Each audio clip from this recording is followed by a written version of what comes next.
सुनो, परीक्षित ने प्रश्न किया, गुरुदेव हमने सुना है कि भगवान का विवाह राक्षस विधि से हुआ था। भगवान भीष्मक सुता रुक्मणिं रुचिराननां राक्षसेन विधानेन उपाह्यमायति श्रुता। परीक्षित प्रश्न कर रहा है, गुरुदेव हमने सुना है कि राक्षसेन विधानेन भगवान का विवाह राक्षस विधि से हुआ था। 15 मिनट में विराम दे रहा हूं, चिंता ना करें। बोलो जय श्री राम। सुखदेव जी बोले, हे परीक्षित ठीक सुना था तुमने। बोले कैसे हुआ भगवान का विवाह ये बताइए। बोले देखो, विदर्भ देश के एक राजा थे जिनका नाम था भीष्मक, और भीष्मक जी महाराज के 5 पुत्र थे जिनका नाम था रुक्मिरथ, रुक्मिबाहु, रुक्मिकेशी और रुक्मिमाली। ये 5 भाई थे और उनकी एक बहन थी जिसका नाम था रुक्मणी।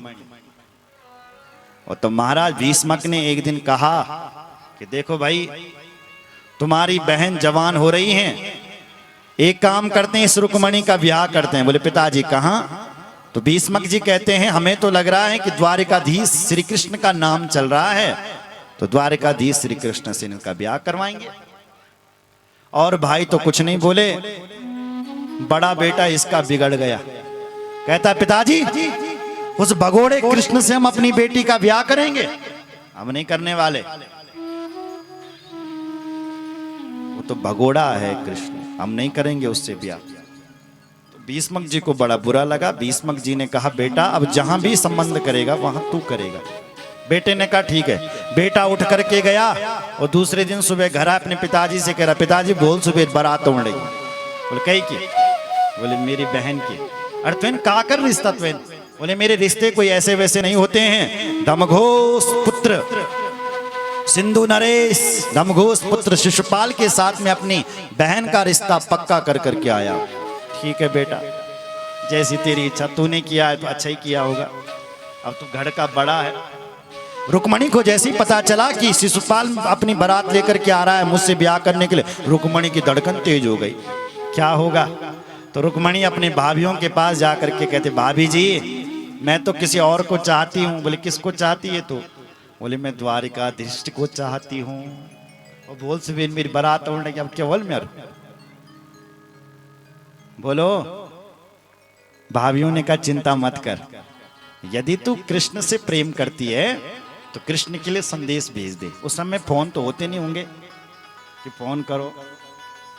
तो भगवान ने, ये रुक्मणी ने एक पत्र लिखा 7 श्लोकों में, और सुखदेव ब्राह्मण को बुलाया और उनके पास ये पत्र दिया। ब्राह्मण देवता पत्र लेकर के गए, द्वारिकाधीश के यहाँ पहुंचे। भगवान से मिले सुखदेव ब्राह्मण। भगवान बोले ब्राह्मण देवता कैसे आया? ब्राह्मण देवता ने पत्र पकड़ाया, बोले प्रभु ये तुम्हारा पत्र है, पत्र पढ़ करके आप सब कुछ समझ लेंगे। भगवान बोले भाई ब्राह्मण देवता, आज तक मैंने अपने ब्राह्मणों से कुछ नहीं छिपाया, जो भी इस पत्र में लिखा है आप पढ़ करके मुझे सुनाइए कि क्या लिखा है। ब्राह्मण देवता पत्र पढ़ता है, रुक्मणी जी लिख रही है। क्या लिख रही है? श्रुत्वा गुणान भुवन सुन दर्शनवतां ते निर्विश्य कर्ण विहरे हरतोंग तापम रूपम दृशाम दृश्यमता अखिलार्थ लाभम त्वय्यच्युता विसति चित्र मपत्र पम्मे। रुक्मणी जी 2 संबोधन करती है भगवान के लिए, हे अच्युत और हे भुवन सुंदर। श्रुत्वा गुणान भुवन सुंदर शृण्वतां ते। हे प्रभु मैंने आपकी इतनी गुणानवादों को सुना है, इतनी चर्चा सुनी है तुम्हारी कि मेरे हृदय में तुम्हारा चिन्ह बन गया है। प्रेम 2 ही अवस्था में होता है, एक तो दिखने से, नैन से नैन मिलने से प्रेम जाग लेता है, और या किसी की बहुत बड़ी प्रतिभा सुनी जाए, कितने बड़े महान है, तो प्रेम जाग जाता है।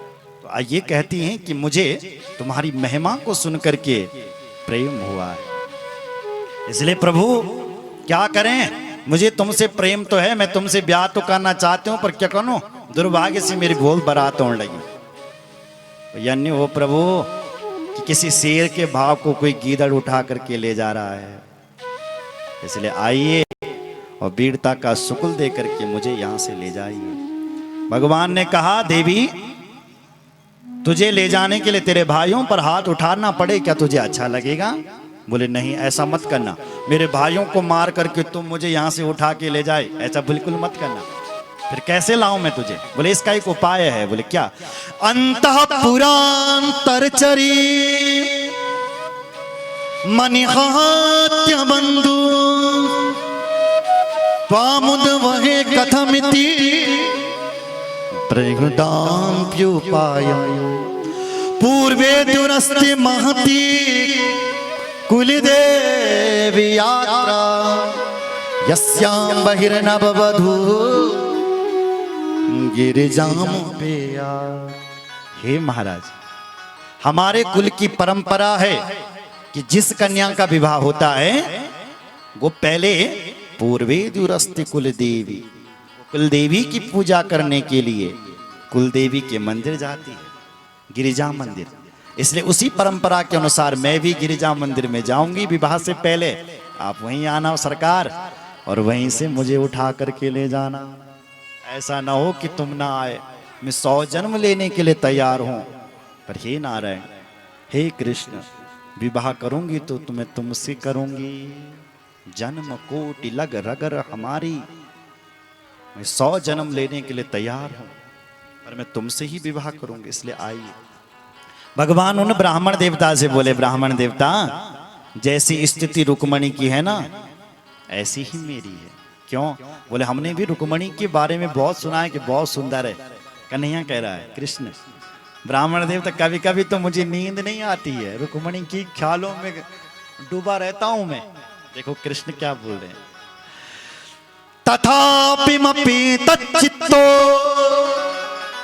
निन्द्रां च न लभेषि वेदाहं रुक्मणं द्वेषं ममोद बाहो निवारिता, महमोद बाहो निवारिता। हे महाराज, वेदाहम रुक्मणं, वेदों से संतों से मैंने रुक्मणी की सौंदर्य की चर्चा सुनी है, बहुत सुंदर है, इसलिए मुझे नींद नहीं आ रही है, इसलिए देर करनी ठीक नहीं। ब्राह्मण देवता चलो। तुरंत भगवान ने अपना रथ बुलाया और उनमें उच्चे श्रवा जैसे घोड़े लगाए, शुक्रीव, मेव पुष्प, बलाहक और सैव्य, ये 4 घोड़े लगाए और रथ पर लगाए और रथ को सीधे उड़ाया, ब्राह्मण को बैठाया और रथ को उड़ाया। इतने में दाऊ भैया ने देख लिया तो आवाज लगे, कन्हैया। कन्हैया तब तक चले गया, रथ भाग गया। भगवान रातों रात कुंडनपुर में पहुंच गए, तब तक शिशुपाल धड़म धड़म धड़म बारात देखते हैं ही थे, देखा बैंड थे बजने लगे, रुक्मणी धड़कन तेज होने लगी, ओ शिशुपाल बारात देखते हैं, क्या होगा क्या होगा। अरे मैंने तो पता नहीं कौन से जन्म में कौन से ये कुकर्म किए हैं कि ये बारात देकर के आ गए, क्या हो गया, क्या होगा क्या होगा। तो रुक्मणी जी भोलेनाथ का ध्यान करने लगी, दुर्भगाया न में धाता नानुकूलो महेश्वरा देवी वा विमुखा गौरी रुद्राणी गिरिजा सती। हे मैया गिरिजा मैया, हे भगवान शंकर, जितने भी मैंने तुम्हारे सोमवार के व्रत किए हैं, जितने भी मैंने तुम्हारा अभिषेक किया है, आज उनका फल चाहिए प्रभु। ये बारात है कि क्या होगा, क्या होगा, ये शिशुपाल बारात लेकर क्या गया। इतने में क्या हुआ, जैसी रुक्मणी ने भगवान का ध्यान किया कि रुक्मणी जी का बायां अंग, बाएं आंख फड़कने लग गई। वाम उरुर्भुजो नेत्रम अस्फुरम प्रिय भाषिणा। माताओं का यदि बाएं आंख फड़क जाए तो प्रिय भाषण, प्रिय जानकारी मिलती है, प्रिय सूचना सुनने के लिए मिलती है, कुछ खुशी उनके जीवन में आने वाली होती है। रुक्मणी जी चुप प्रसन्न हो गई, न जाने क्या होने। तब तक ब्राह्मण भी आ गए बेचारे, सुखदेव ब्राह्मण ठुमुक ठुमुक करके मंद मंद मुस्कुरा करके। रुक्मणी ने आगे कहा, आगे आगे हमारे ब्राह्मण देवता, महाराज क्या संदेश लाए हो। बोले बेटी संदेश कुछ नहीं, तुमने क्या किया सरकार, बोले बेटी जिसके लिए तुमने पत्र भेजा था उसी के साथ आया हूं। क्या कहा? बोले हाँ, वो तुम्हारी प्रतीक्षा में मंदिर में है। तुमने मंदिर में कहा था ना कि मैं मंदिर आऊंगी, मंदिर में जाओ जल्दी। तुरंत भगवती रुक्मणी ने 16 श्रृंगार किए और 16 श्रृंगार करके मंदिर की ओर निकल पड़ी। इतने में किसी ने सूचना दे दी भीष्मक जी को कि हे महाराज, अपने गांव के बाहर मंदिर में द्वारिकाधीश कृष्ण खड़े हैं। तो ये बेचारे भीष्मक जी सगाई का सामान लेकर के जा रहे थे शिशुपाल के लिए, क्योंकि इसके बेटे ने कहा पिताजी बारात आ गई है, तुम सगाई चढ़ाओ पहले, क्योंकि मैं कल बात करके आया था, सगाई करके नहीं आया, इसलिए पहले सगाई का सामान शिशुपाल के चरणों में चढ़ाओ, बाद बाकी बारात अब होती रहेगी। तो पिताजी सगाई का सामान लेकर के जा रहे थे। जैसे ही उन्होंने ये सुना कि श्री कृष्ण आ रखे हैं, वो बोले पर पहले तो मैं कृष्ण से मिलूंगा, कृष्ण से मिलूंगा। तो दौड़ पड़े भगवान से मिलने के लिए। तो सेवकों ने सोचा शायद यही दूल्हा है, तो सारा सगाई का सामान भगवान के चरणों में चढ़ाना शुरू कर दिया। अब सगाई चढ़नी थी शिशुपाल की, सो चढ़ गई गोपाल की। भगवान भी बोले अरे भीष्मक जी ये करने की क्या आवश्यकता थी? भगवान बोले गड़बड़ तो, भीष्मक जी बोले गड़बड़ तो हो ही गया। बोले महाराज जैसी मैंने सुना तो मैं तो पागल हो गया, तुम मेरे घर चलो महाराज, घर चलो। भगवान को बिठाया, अपने गांव में घुमाने लगे। और जैसे ही प्रभु गांव में घूमे और गांव की माताओं ने जैसे भगवान का दर्शन किया, तो एक माताएं, बूढ़ी बूढ़ी माताएं कहती है हे भगवान शंकर, हमारी बेटी को यही दूल्हा मिले, यही दूल्हा मिले, क्योंकि ये बहुत सुंदर है, बहुत सुंदर। भगवान को लगा हमें देर हो रही है, रुक्मणी हमारा इंतजार कर रही है। भगवान ने कहा भाई भीष्मक जी तुमने कोई कार्ड हमारे लिए भेजा नहीं था, चिट्ठी पत्री भी नहीं भेजी थी, इसलिए हम तुम्हारे घर में नहीं आएंगे, हम जा रहे हैं। वो तो हम निकल रहे थे, सो तुम्हारे घर आ गए, तुम्हें दर्शन दे दिए। हमारा बड़ा भाई हमारा इंतजार कर रहा होगा, हम टाइम से नहीं पहुंचे तो बड़ा गुस्सा करेगा वो, इसलिए मैं जा रहा हूँ। क्योंकि भगवान जानते रुक्मणी इंतजार कर रही है। जैसे ही प्रभु मंदिर की ओर निकल पड़े, तब तक किसी ने शिशुपाल को कहा हे शिशुपाल तू यहाँ जनवासे में बैठो, और लोग वहां तेरी सगाई का सम्मान द्वारिकाधीश के चरणों में चढ़ा रहे हैं, वहां सगाई द्वारिकाधीश के चढ़ रही है। शिशुपाल ने कहा ये कहां से आया द्वारिकाधीश कृष्ण? जरासंध भी आया था बारात में। जरासंध तो कहता है शिशुपाल उस कृष्ण को तो मैंने भस्म किया था, यहाँ कहां से आ गया? ओह शिशुपाल तेरी बारात में कृष्ण आया है तो जरूर कुछ गड़बड़ होगा। बारातियों ने कहा है महाराज हम कोई बारात के लड्डू खाने नहीं आए, पूरी तैयारी के साथ आए। देख यहाँ फरसा लेकर के आए, आदेश करो क्या करना है?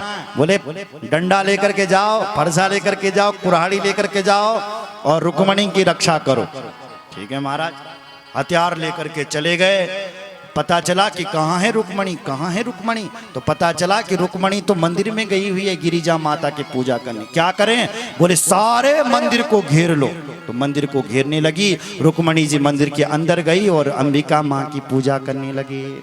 नमस्ते त्वांबिके भिक्षणम स्वसंतान युताम शिवा भूयात् पतिर्मे भगवान कृष्णस्तदनुमोदताम्।